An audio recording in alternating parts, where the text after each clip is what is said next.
संतोष देशमुख हत्या प्रकरणामध्ये न्याय मिळवण्यासाठी आज जालन्यामध्ये जनआक्रोश. देशमुख कुटुंबियांसह जरांगेही मोर्चामध्ये सहभागी होणार. देशमुखांच्या मारेकऱ्यांना फाशी देण्याची मागणी.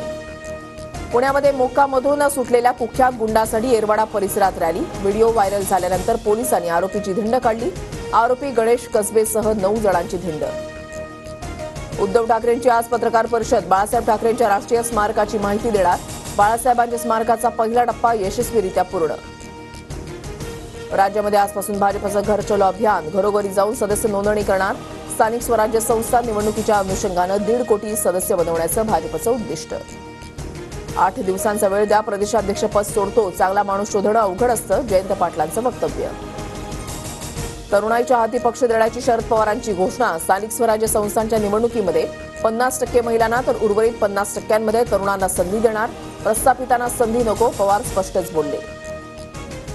बाबा सिद्दीकी हत्येप्रकरणी मुंबई क्राईम ब्रांचच्या तपासावर मुलगा झिशान सिद्दीकी नाराज. पोलीस आयुक्तांची घेतली भेट. संशयितांची अद्याप चौकशी न झाल्याचा आरोप. वडिलांनी मोबाईल देण्यास नकार दिल्यानं 17 वर्षीय युवकाची आत्महत्या. मुलाच्या आत्महत्येनंतर वडिलांनीही गळफास घेत संपवलं जीवन. नांदेडमधील धक्कादायक घटना.